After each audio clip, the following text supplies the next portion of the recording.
Thank you so much for joining me today. Today is part two of our morphology video. So if you did not check out part one, make sure to check it out. A lot of this might not make sense if you haven't seen part one, but we'll see. Today we are diving deeper into morphology, which is the study of words and their parts. We'll be looking at different kinds of morphemes that make up larger words and how we go about doing morphological analysis, not only in English but in other languages as well. So if that sounds interesting, let's get straight to it. Alright, so today we are diving into morphological structure. In our last video we talked about lexical categories. So what are the different kinds of words and how do we know where they fit within a sentence or an utterance?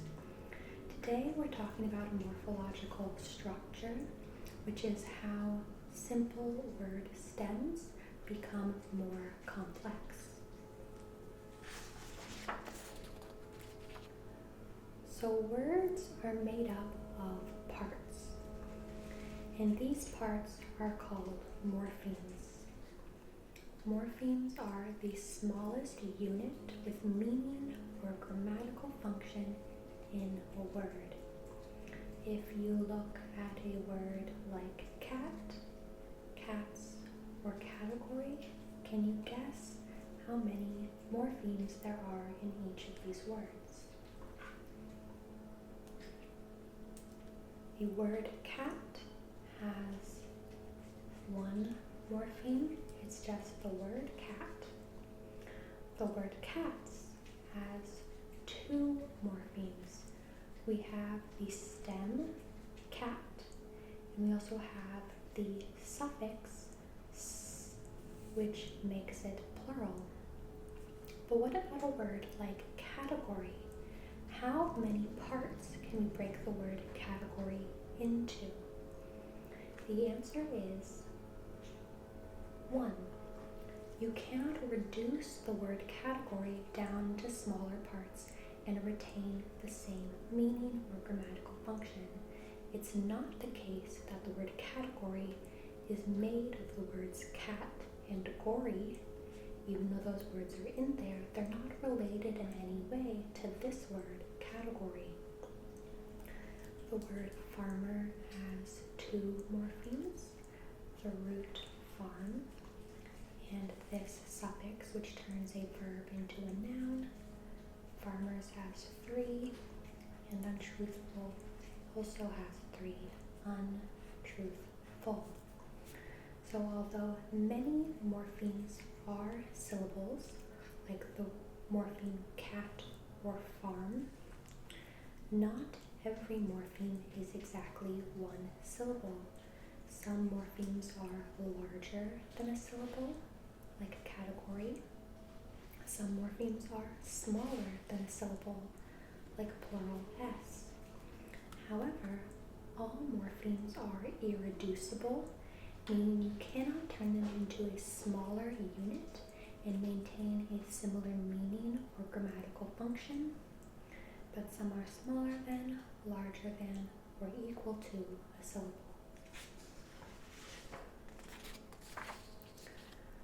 Morphemes have both form and meaning. However, in English as well as other languages, many forms have multiple meanings, and this means that two forms belong to two different morphemes. So for example, the form k, e, n makes the word can, which has the meaning to be able to, but also has the meaning of a metal container, like a soup can. This means that can, the verb, and can, the noun, are two different morphemes that share the same form.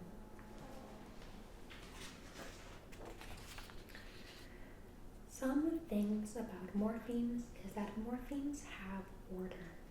Certain morphemes can go in certain places within a word. For example, you can say unhappy, but you can't say happy un. You can say books to mean more than one book, but you couldn't say spoke to mean more than one book, even though it can, in theory, contains the same morphemes. Same with truthful versus full truth. The conclusion that we can draw from this is that words have internal structure, and that the order that morphemes attach themselves to a stem is important. So for example, let's think about what the word inflammable means.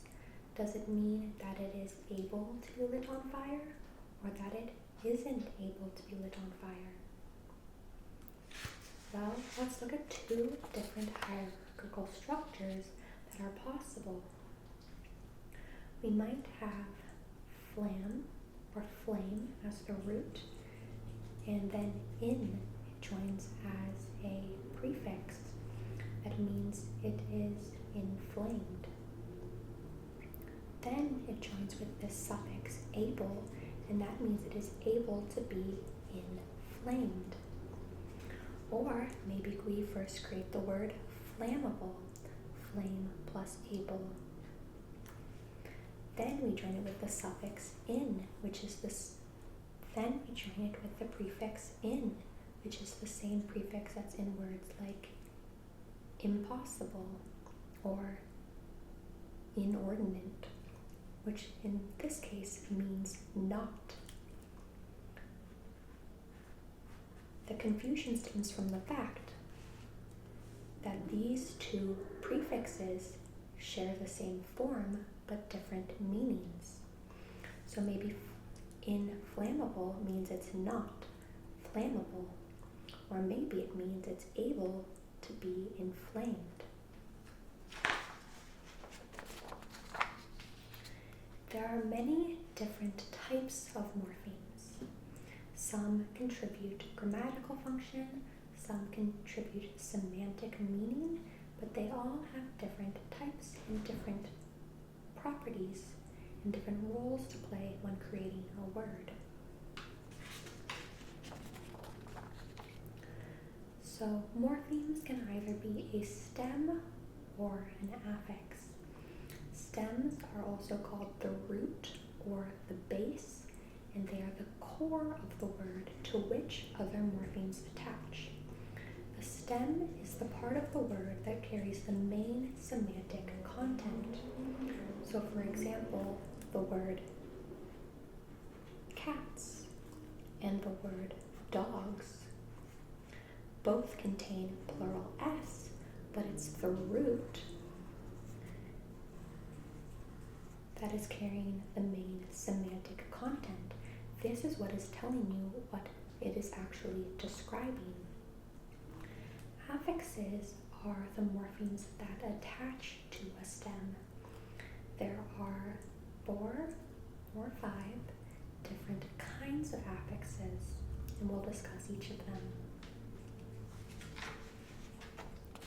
The first 2 kinds, and the most common kinds in English, are prefixes and suffixes. Prefixes are affixes that attach to the beginning of a stem.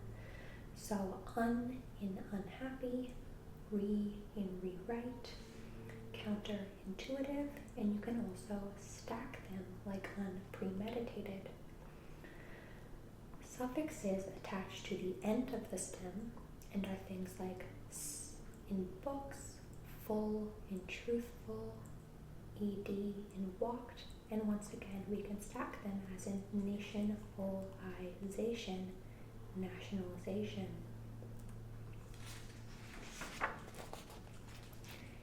Infixes are inserted inside the stem, and there is only one in English, and it's called the expletive infix. And this is inserted inside the stem, as is an example with fan flippantastic, abso-freaking-lutely. It goes inside the stem. So although English only has one, it is very common in other languages. So for example, in the language Bontoc, which is spoken in the Philippines, Vikas means strong and Fumikas means become strong. Bato means stone and Bumato means become stone. So this infix means become something. It goes inside the stem as opposed to at the beginning or at the end. Circumfixes go around the stem. English does not have any circumfixes. However, Indonesian does. So hujan means rain and kehujanan means to get rained on. Lapar means hungry and kelaparan means to starve. So we can say that kayan is a circumfix that goes around the stem and creates a negative verb out of the root.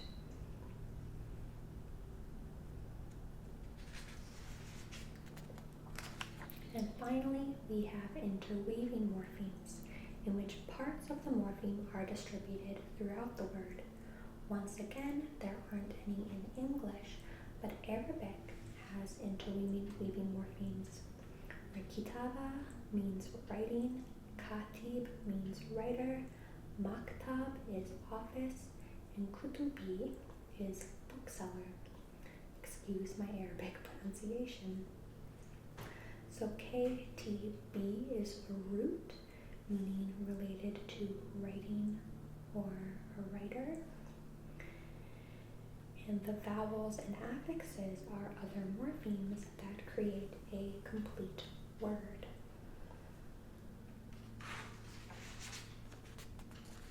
So to review, words are made up of discrete units called morphemes.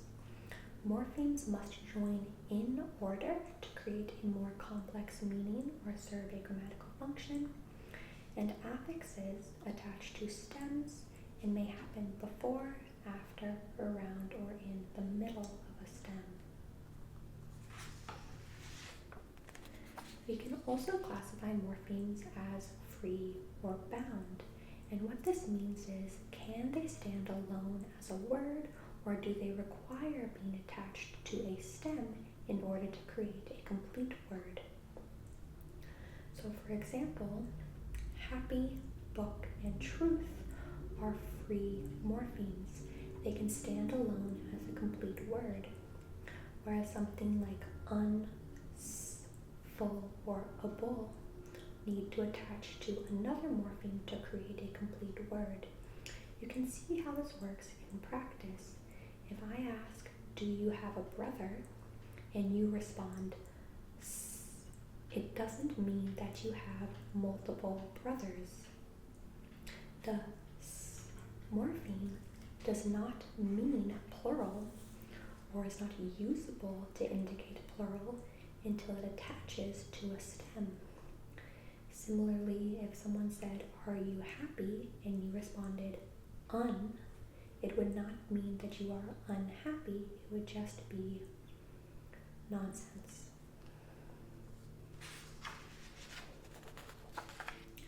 And a single morpheme can have multiple allomorphs.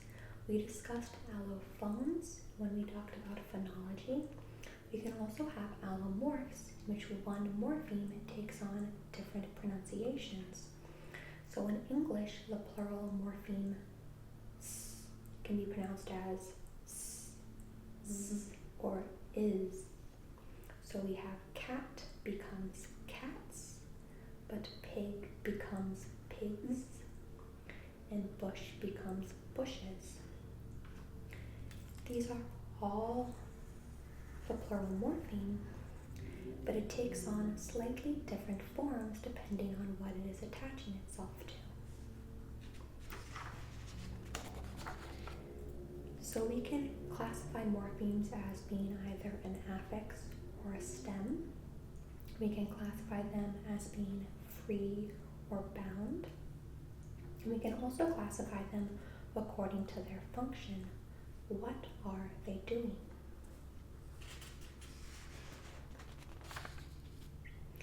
Inflectional morphemes are morphemes that create different grammatical forms of the same word.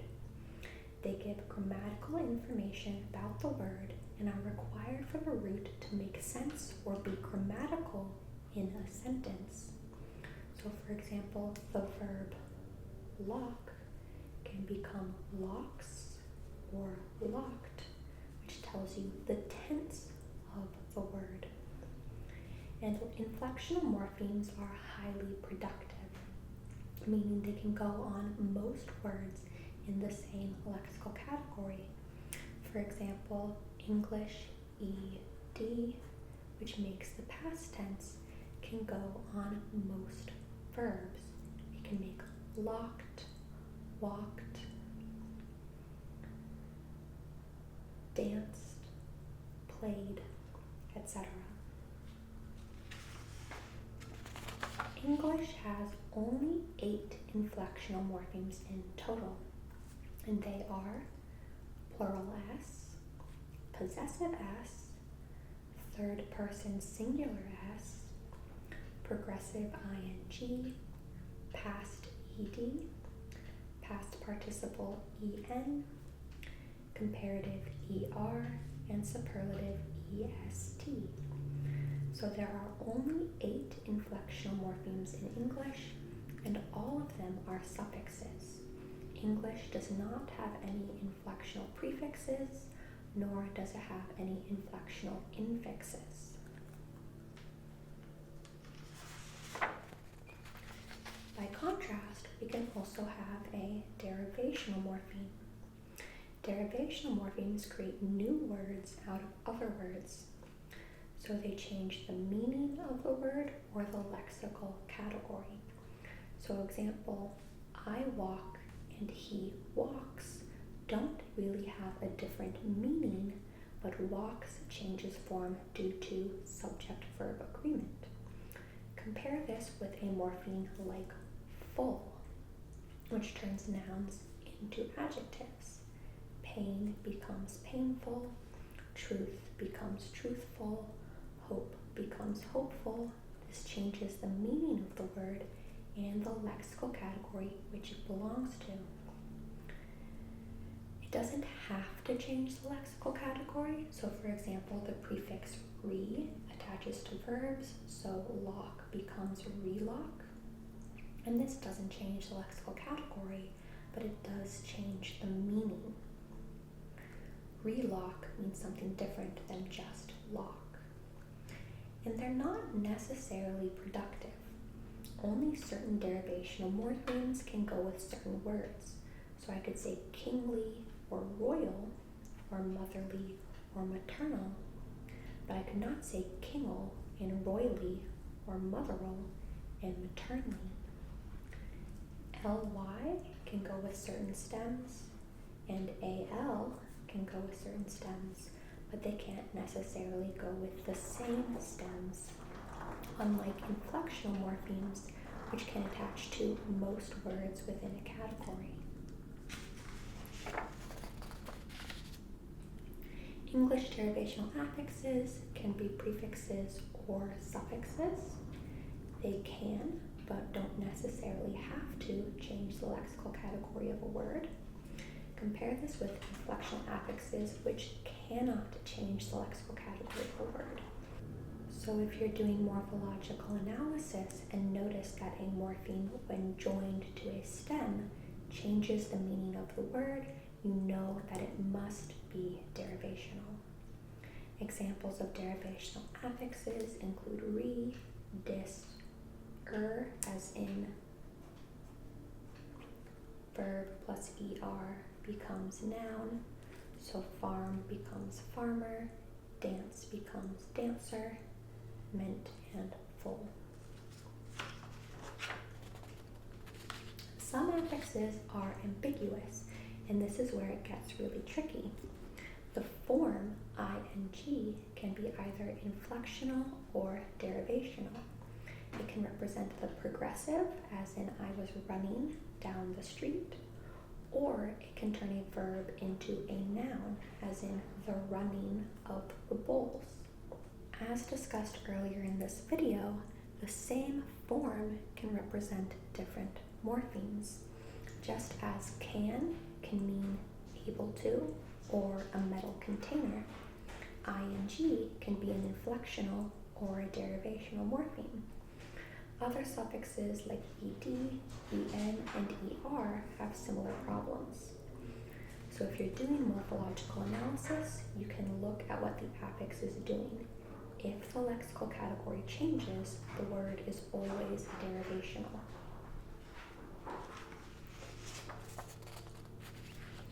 So we can look at ed, as in last night I watched a movie. What is ed doing here? It's giving us the past tense and therefore is inflectional. What about pre, as in before beginning, I preheated the oven? Does heat and preheat mean the same thing? If a word changes in meaning, then we know that the prefix is derivational. In the children are playing soccer, we can see that in is doing what?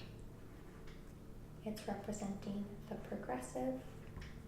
The progressive is one of our 8 inflectional morphemes. But in this one, we have cook and cooking. Cook is a verb and cooking is a noun. We know that if the lexical category changes, then this is always derivational. And derivational morphemes do not have to change the lexical category, but if the lexical category changes, we know that the affix is derivational.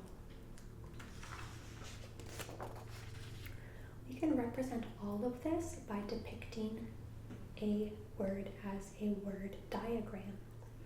This shows us both the linear order of the morphemes and the hierarchical structure within a word. So for example, from the word help, we can create words like helping, helpers, helpings, or unhelpful. When we create a word diagram, we want to show how these morphemes connect with each other to create a full word.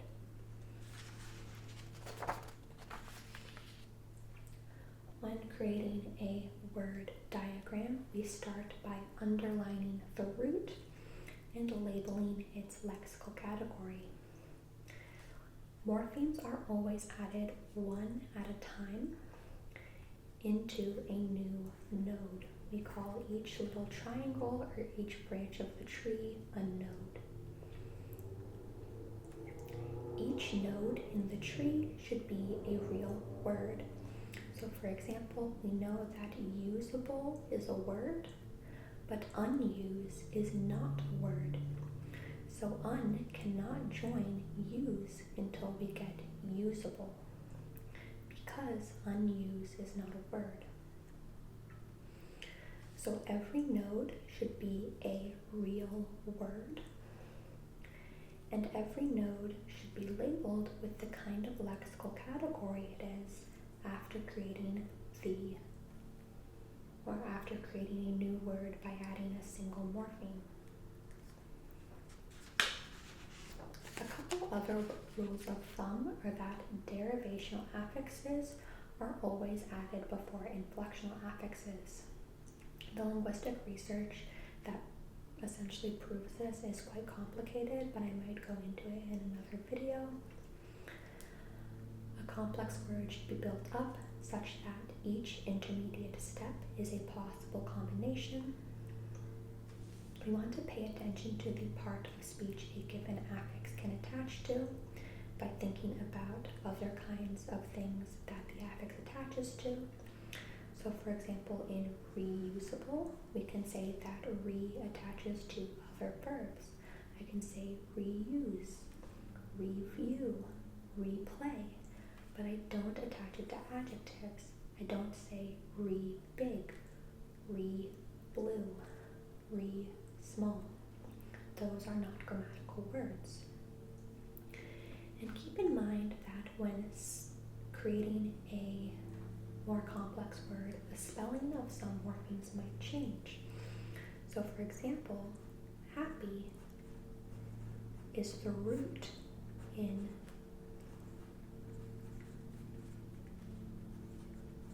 happiness.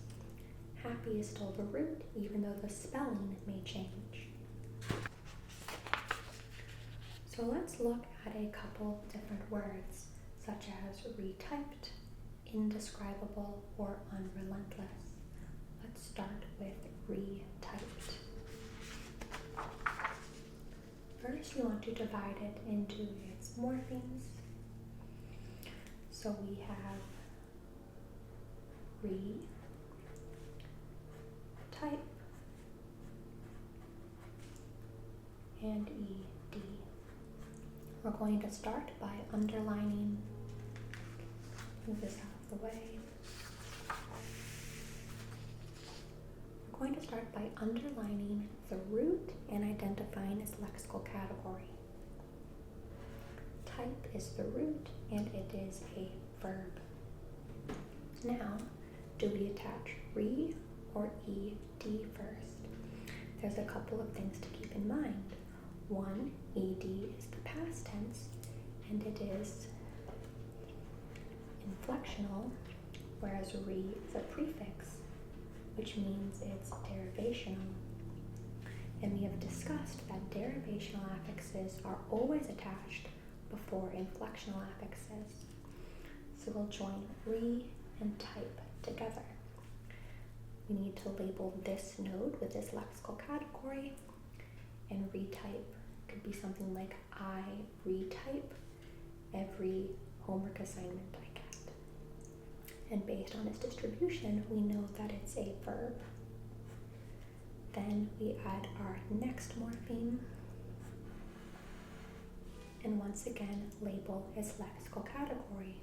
We know that ed is an inflectional morpheme and therefore cannot change the lexical category, so the entire word retyped is a verb.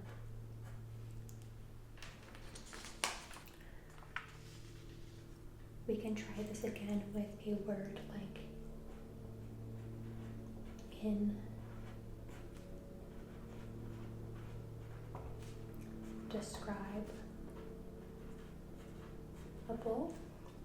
First, we underline the root, which is describe, and then we think about what kind of morpheme gets added next. Both in and able are derivational morphemes, but remember that each word, each intermediary step has to be a word. So is indescribe a word, or is describable a word? Indescribe is not a word in my lexicon, but describable is. So I'm going to join these two together and then label the lexical category. Remember that derivational morphemes can change the lexical category, and that's what it's doing here. I describe my friend, but my friend is describable. This is acting as an adjective.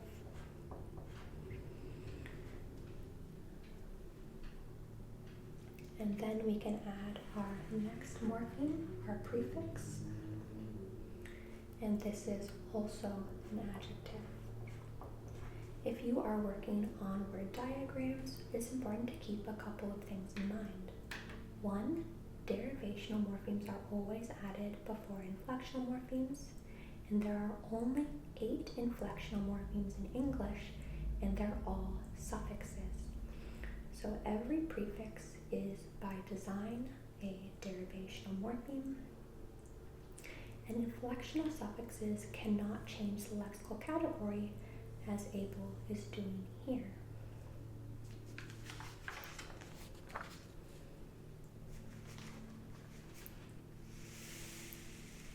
We can apply the same kind of morphological analysis to languages other than English. The goals of morphological analysis are to isolate individual morphemes, figure out what each morpheme means, decide what kind of morpheme it is, and make any possible generalizations. For example, we can generalize and say that plural markers follow noun stems in English. So if we're doing morphological analysis in non-English languages, we will want to find two words whose translation differs only in one unit of meaning. Find the differences in the form of the two words. We can then hypothesize that the difference in form causes the change in meaning. Then we will label each individual morpheme.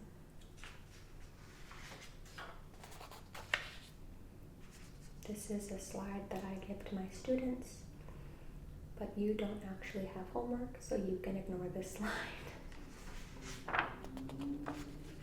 Let's look at an example in Finnish.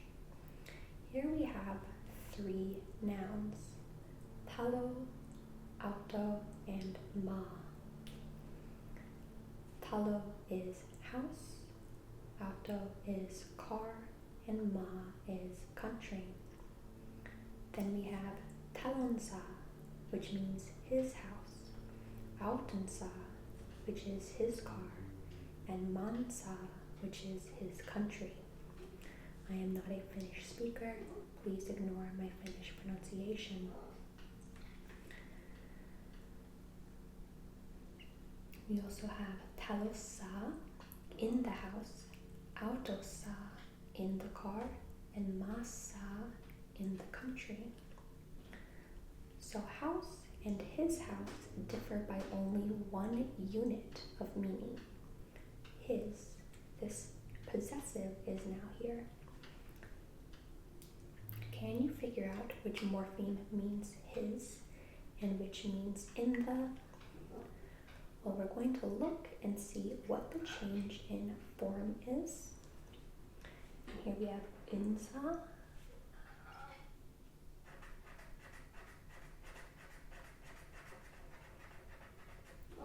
in all three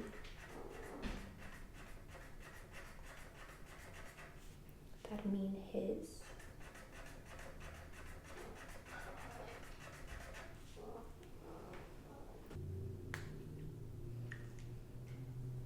And we have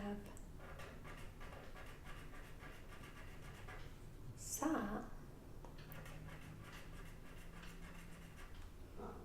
and everything that means in the. So we can generalize that sa is in the,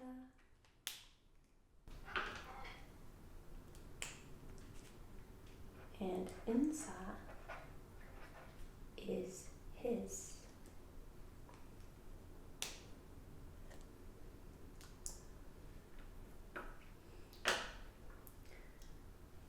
So you can do this for all sorts of other languages.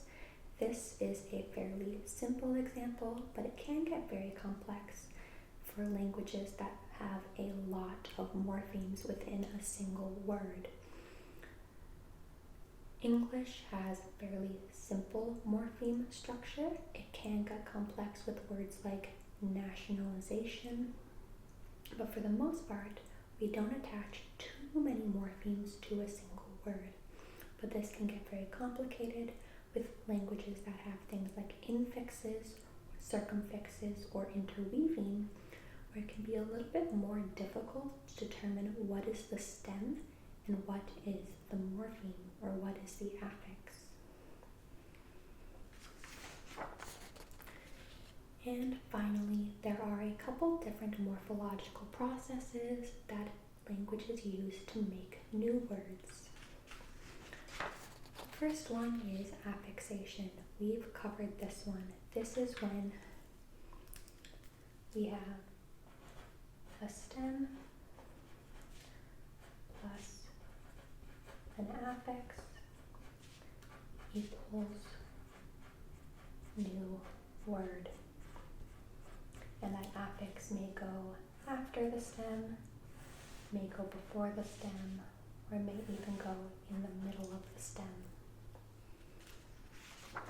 We also have compounding, which is when a new word is formed of two or more independent words.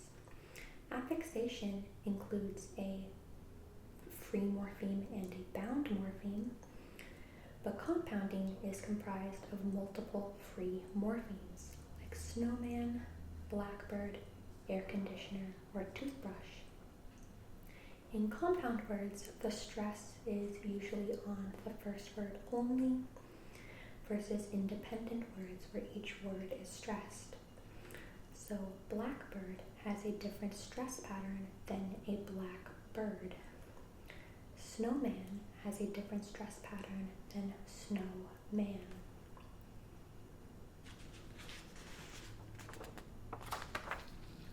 Alternation is when there is a morpheme internal change. This is how we get English irregular plural forms and verb forms. So for example, man becomes men, foot becomes feet for nouns. Or something like break becomes broke, or sing becomes sang in verbs.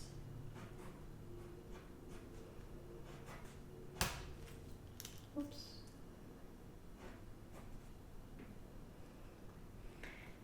Morpheme internal change can also change the lexical category. Life becomes live. So a noun becomes a verb. And that's true here for teeth becomes teeth. Although the spelling is different, the sound change is actually internal. Teeth becomes teeth.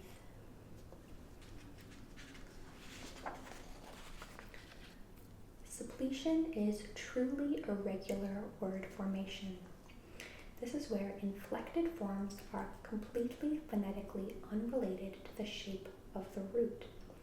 We have this in English with words like is and was, go and went, good and better, and bad and worse. Here we have a comparative, which is usually formed with the plural er. Big becomes bigger, red becomes redder. But here, the inflected form is completely unrelated, and this happens due to very complicated linguistic evolution for the most part.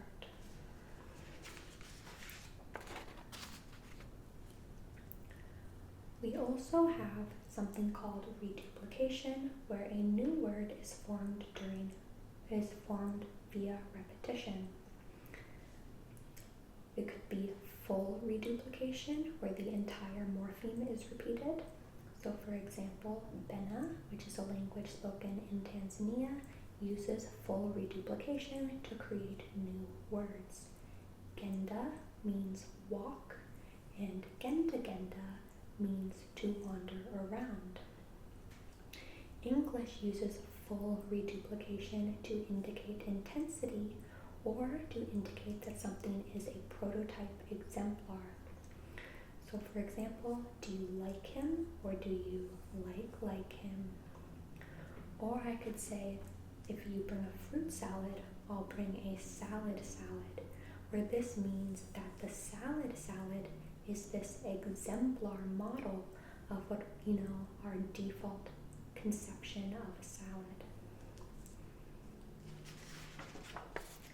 You can also have partial reduplication, where only a portion of a morpheme is reduplicated. This is common in some languages in the Philippines, such as Ilocano and Tagalog, where parts of a morpheme are reduplicated. We also have the shma reduplication in English, which is a borrowing from Yiddish. This is how we get things like fancy schmancy or grammar schmammer, where the schma reduplication indicates sarcasm or just a general disinterest.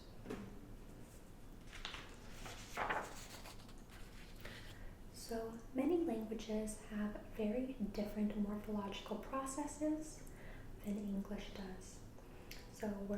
So languages like Finnish, Turkish, Wapiti, Latin, and Swahili have more morphology. They have more complex words made of more affixes stuck together.